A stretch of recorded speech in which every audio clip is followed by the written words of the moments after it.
Você acreditaria se eu te dissesse que uma menina pobre, de apenas 16 anos, humilhou um dos homens mais ricos e poderosos do Brasil, apenas com o conhecimento que carregava na mente?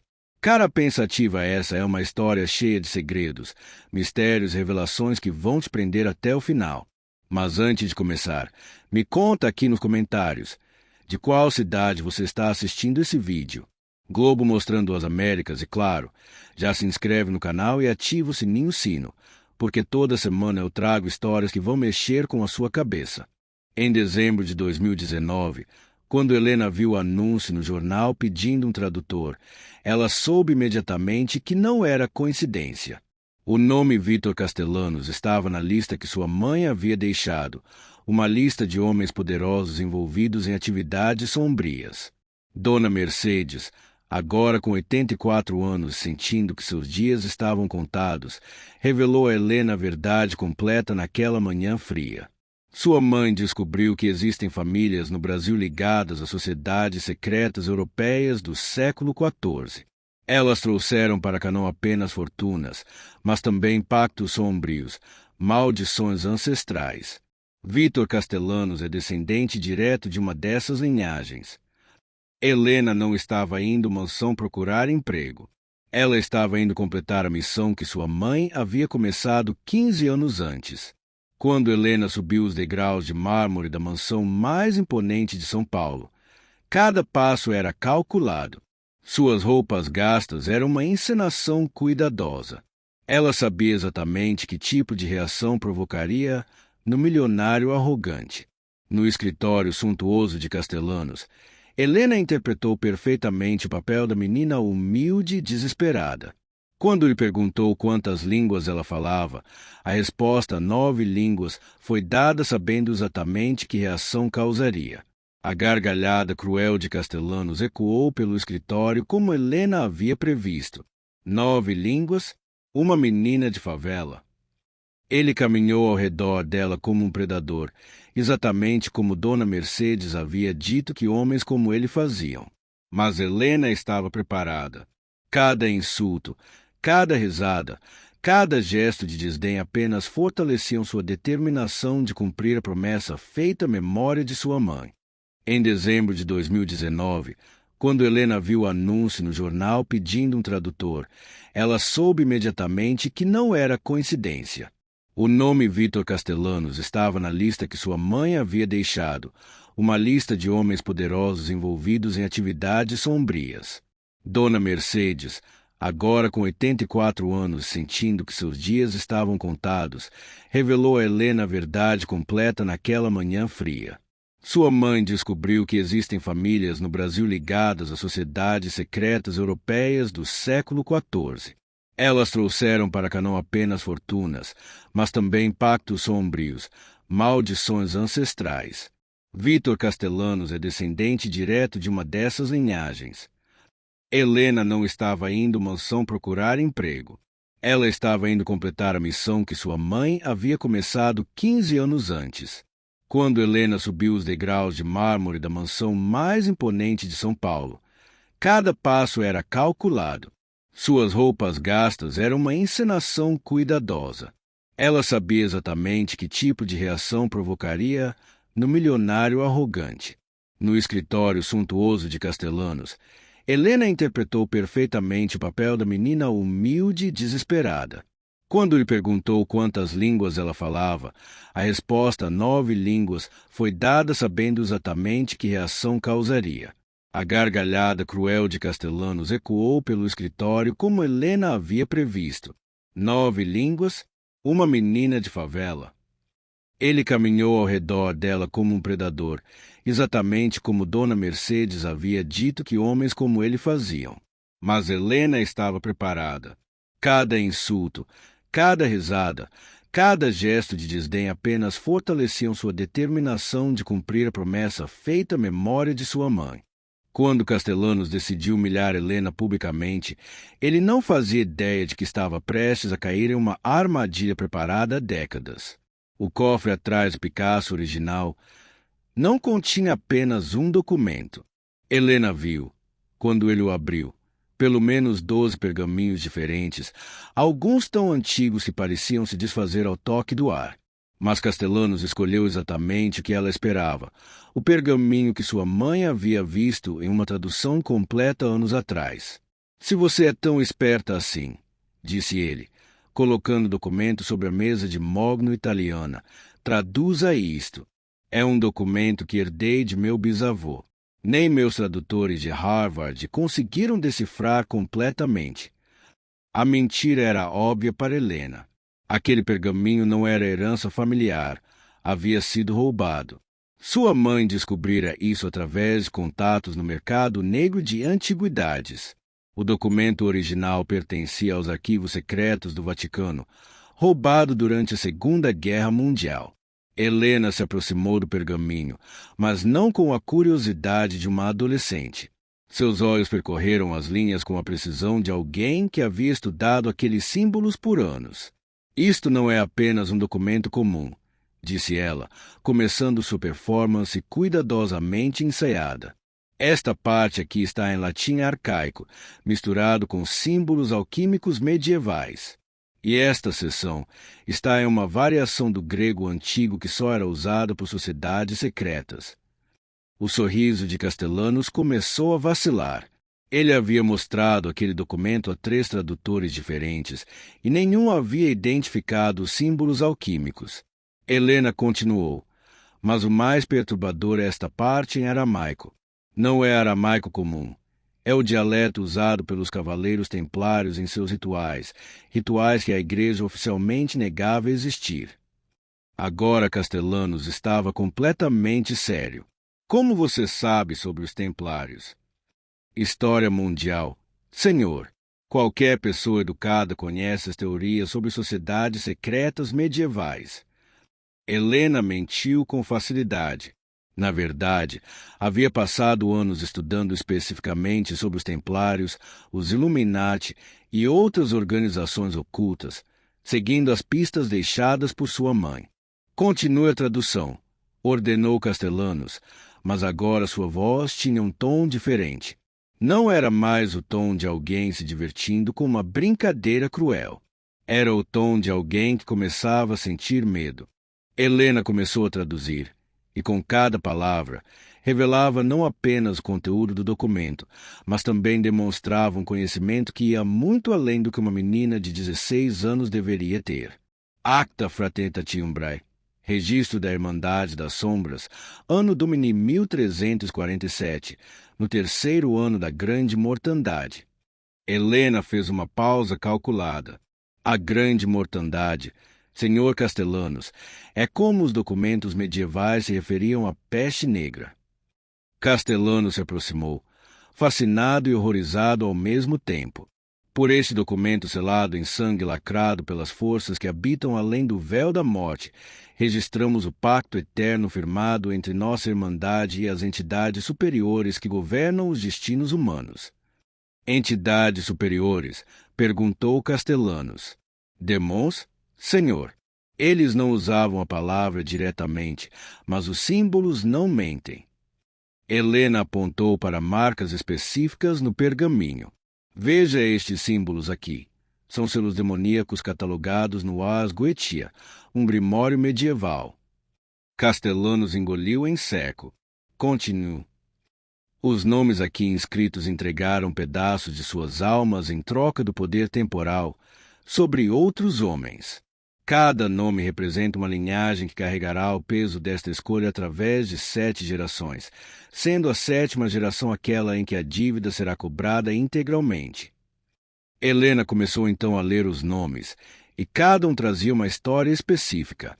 Primeira geração, Mordechai ben Avram, comerciante de Praga. No ano de 1348, ofereceu a alma de seu filho primogênito em troca de imunidade contra a peste e riqueza infinita. Sua linhagem prosperará no comércio até a 7ª geração, quando todos os descendentes machos serão coletados. Segunda geração, Isabela de Médici Rossini, de Florença. Em 1349, sacrificou sua própria irmã gêmea em ritual de sangue para obter conhecimento proibido sobre alquimia e manipulação política. Sua descendência será marcada pela sede insaciável de poder e pela capacidade de manipular eventos históricos. Castellanos estava agora visivelmente perturbado. Esses nomes, alguns deles eu reconheço da história. Claro que reconhece, disse Helena friamente. A família Médici financiou o Renascimento. Os Rothschild controlaram a economia europeia por séculos. Os Rockefeller dominaram o petróleo americano. Todas essas famílias estão documentadas aqui. Helena continuou lendo. Quinta geração. Antônio Vasconcelos de Castellanos, explorador português. Em 1756, no Brasil colonial, ofereceu em sacrifício uma aldeia inteira de indígenas tupi, 347 almas inocentes, em troca de conhecimento sobre a localização de minas de ouro inexploradas. O rosto de Castellano desempalideceu completamente. Sexta geração. Eduardo Miguel Castellanos, Barão do Café. Em 1823, durante a construção da ferrovia que faria sua fortuna, sacrificou 50 trabalhadores escravos em ritual específico, enterrando-os vivos nos alicerces para garantir que a obra nunca desabaria e sempre geraria lucro. Isso é impossível, murmurou Castellanos. Meu bisavô, ele morreu em 1901. Foi um homem respeitado. Respeitado por quem? Helena o encarou diretamente. Pela mesma sociedade que se beneficiava de sua riqueza construída sobre ossos humanos. E então chegou a parte que fez o mundo de Vítor Castellanos desabar. Sétima geração. Vítor Eduardo Castellanos, nascido no ano de 1957 no Brasil. A dívida secular será cobrada quando completar 65 anos terrestres. Sua alma e a de todos os descendentes que carregam o sangue castelano serão coletadas pelas sombras eternas para saldar o débito ancestral. O ritual de cobrança iniciará no solstício de inverno de seu 65º ano de vida. Castellanos fez os cálculos mentalmente. Nascido em 1957, ele completaria 65 anos em 2022. Faltavam menos de 3 anos. Vítor Castellanos não estava mais rindo. Suas mãos tremiam incontrolavelmente. Mas Helena ainda não havia terminado. Havia uma parte do pergaminho que ela havia guardado propositalmente para o final. Há mais, Senhor Castellanos. Uma cláusula que provavelmente explica por que este documento estava em sua família há tanto tempo. O que mais? Perguntou ele, com a voz rouca de terror. Helena virou o pergaminho, revelando um texto escrito em tinta diferente, mais recente. Adendo incluído no ano do Senhor 1901. A pedido da sexta geração, registramos que o pacto pode ser transferido mediante substituição voluntária. Um descendente pode escapar de seu destino se conseguir convencer outra alma a carregar voluntariamente a maldição. Porém, tal transferência só é válida se o substituto conhecer completamente a natureza do pacto e aceitar conscientemente sua condição. Castellano se levantou bruscamente. Transferência? Isso significa que eu posso. Pode encontrar um substituto. Sim. Alguém que aceite carregar o fardo de 7 gerações de crimes.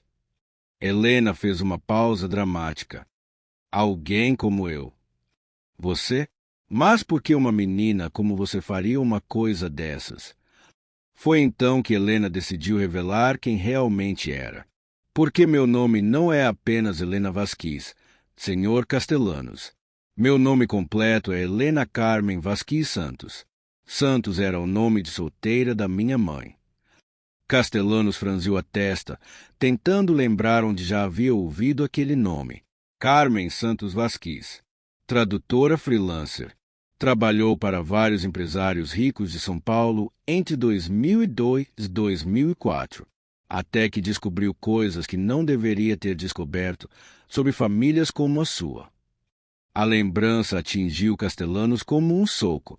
Carmen, aquela tradutora, mas ela está morta. Morta por homens contratados por famílias que queriam manter seus segredos enterrados. Minha mãe foi assassinada quando eu tinha apenas 1 ano, Sr. Castellanos. Assassinada porque ela descobriu a existência deste documento e de outros similares. Helena se aproximou da mesa, colocando as mãos sobre o pergaminho. Eu não vim aqui procurar emprego. Eu vim terminar o trabalho que minha mãe começou. E a melhor forma de fazer isso é assumindo voluntariamente sua maldição. Mas isso é suicídio. Não necessariamente. Helena sorriu pela primeira vez, mas era um sorriso frio, calculista. Por que há outra cláusula no documento que você ainda não viu? Helena apontou para uma seção escrita em uma tinta quase invisível, que só podia ser vista sob luz específica. Está escrito aqui que se o substituto conseguir expor publicamente todos os crimes de toda a linhagem original, não apenas os seus, mas de todas as 7 gerações, dentro do prazo de 3 anos, a maldição se volta contra os espíritos que a iniciaram, libertando tanto o substituto quanto destruindo a rede de poder construída sobre sangue inocente. Castellanos recuou. Isso é impossível. Os segredos de 7 gerações, documentos de 600 anos, evidências de crimes coloniais. Helena riu, um som que ecoou pelo escritório carregado de anos de dor e determinação. Senhor Castellanos, minha mãe passou 2 anos coletando evidências antes de ser morta.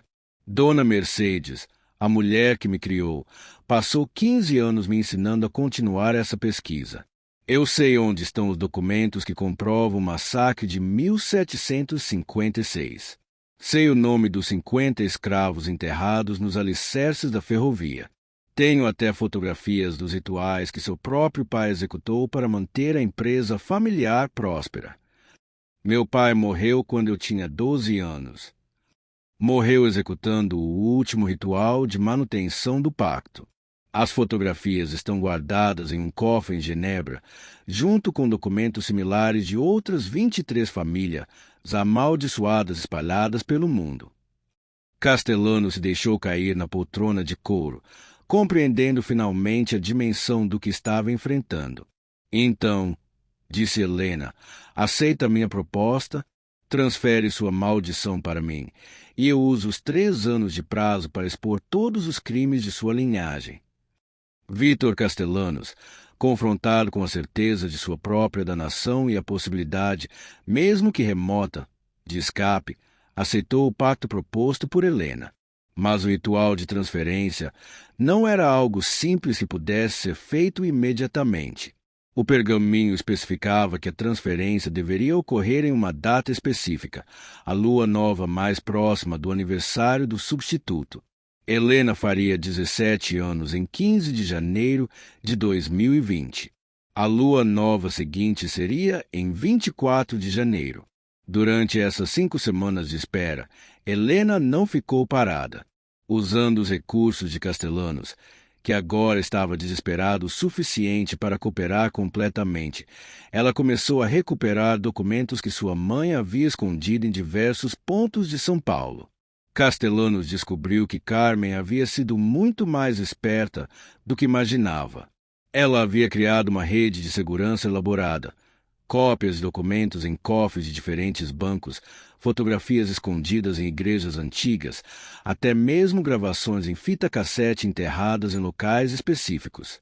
Na noite de 24 de janeiro de 2020, no escritório de Castellanos, Helena executou o ritual exatamente como especificado no pergaminho. O procedimento era perturbadoramente detalhado. Primeiro, ambos tiveram que assinar o documento original com sangue de seus dedos indicadores. Em seguida, Helena recitou em latim um juramento de 3 páginas, aceitando conscientemente carregar a maldição de 7 gerações da família Castellanos. O momento da transferência foi marcado por fenômenos que desafiavam explicação racional. As luzes do escritório começaram a piscar, a temperatura caiu drasticamente, e ambos relataram depois ter visto sombras se movendo pelas paredes sem qualquer fonte de luz que as justificasse. Quando o ritual terminou, Helena sentia-se diferente. Não apenas física, mas mentalmente. Era como se tivesse adquirido acesso a conhecimentos que não possuía antes, memórias que não eram suas, uma compreensão intuitiva de como o poder realmente funcionava no mundo. Castellanos, por sua vez, experimentou algo que não sentia há décadas, uma sensação de leveza, como se um peso imenso tivesse sido retirado de suas costas. Com o poder sobrenatural que havia adquirido através da maldição, Helena se tornou uma força imparável de investigação e exposição. Mas ela descobriu que não estava sozinha nessa empreitada. A transferência da maldição havia despertado algo mais. Outras pessoas ao redor do mundo que estavam conectadas a situações similares. Helena começou a receber mensagens de descendentes de outras famílias amaldiçoadas, pessoas que haviam descoberto seus próprios pergaminhos ancestrais, indivíduos que estavam dispostos a cooperar para quebrar uma rede de poder que existia há séculos. Formou-se uma rede internacional informal. Um historiador francês descendente dos Rossini, uma arqueóloga alemã relacionada aos Ben-Avraham, um jornalista investigativo americano com ligações aos Rothschild. Todos eles haviam descoberto que suas famílias estavam envolvidas em pactos similares, e todos tinham evidências que sozinhas não eram suficientes, mas juntas formavam um mosaico devastador. Helena usou os recursos que havia herdado de Castellanos, porque o ritual havia transferido não apenas a maldição, mas também o acesso à rede de poder e informação, para coordenar a maior exposição de crimes históricos já realizada. Em 2020, no auge da pandemia, quando o mundo estava distraído, Helena e seus aliados começaram a vazar sistematicamente documentos para organizações jornalísticas ao redor do globo. Não eram vazamentos aleatórios, mas uma campanha cuidadosamente orquestrada para expor crimes específicos em ordem cronológica.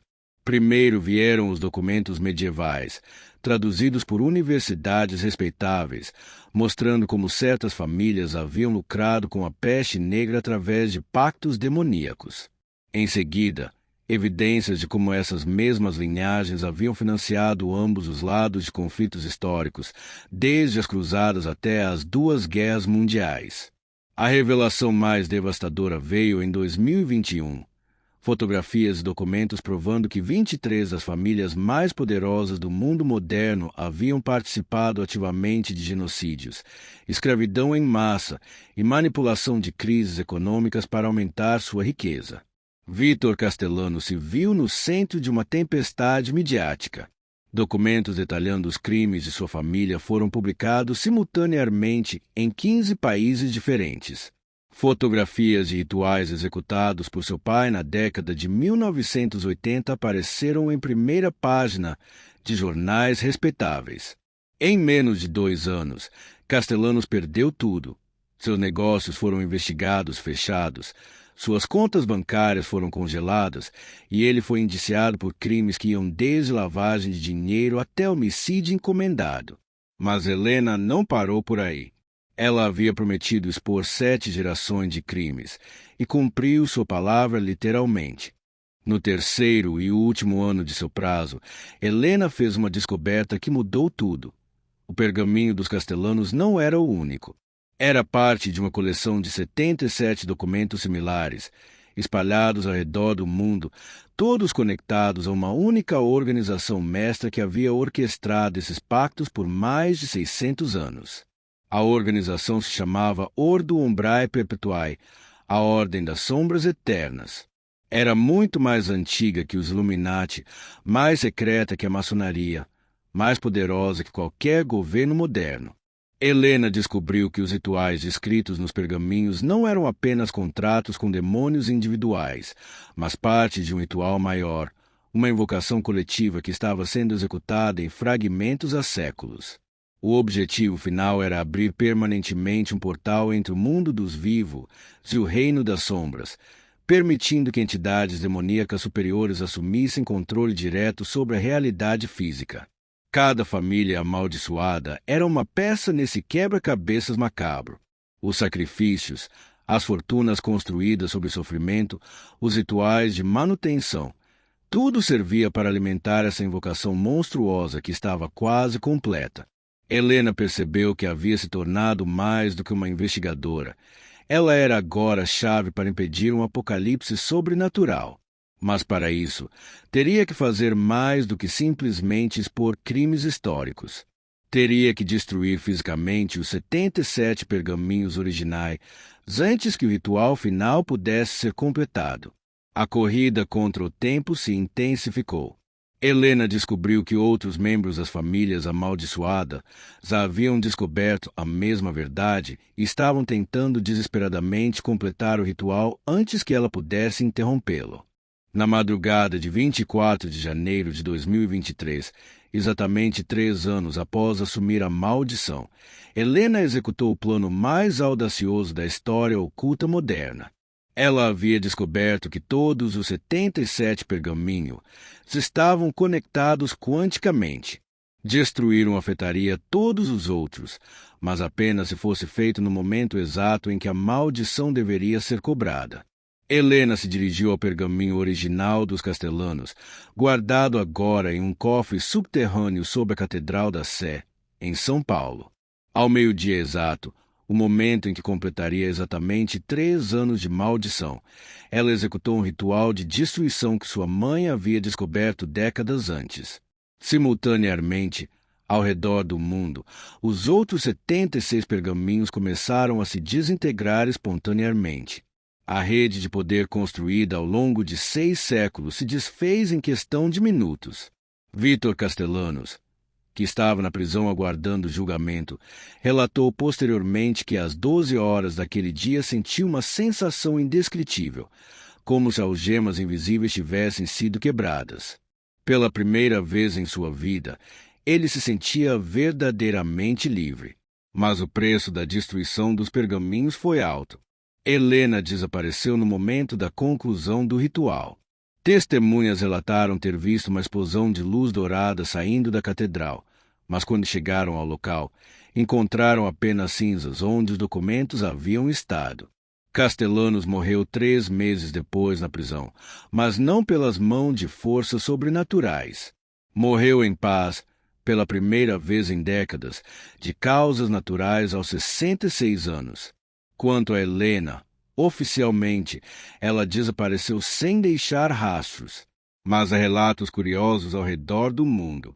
Uma jovem que aparece em momentos de injustiça extrema, sempre oferecendo a mesma pergunta: quantos idiomas você acha que eu falo? Alguns acreditam que ela quebrou a maldição e vive uma vida normal, sob nova identidade. Outros pensam que ela se sacrificou para salvar o mundo de um apocalipse sobrenatural. Mas há uma terceira teoria, sussurrada por aqueles que estudam o oculto.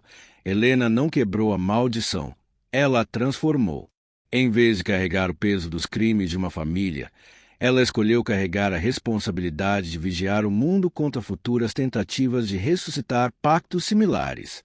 E se isso for verdade, então Helena Carmen Vasquez Santos ainda está por aí, protegendo a humanidade de horrores que a maioria das pessoas nem pode imaginar. A última evidência de sua existência foi uma carta anônima entregue ao Vaticano em dezembro de 2024, escrita em 9 idiomas diferentes, alertando sobre uma nova organização tentando refazer os antigos pactos. A carta terminava com uma única linha em português: alguns segredos devem morrer com quem os descobre. Outros devem ser expostos para que nunca mais sejam repetidos.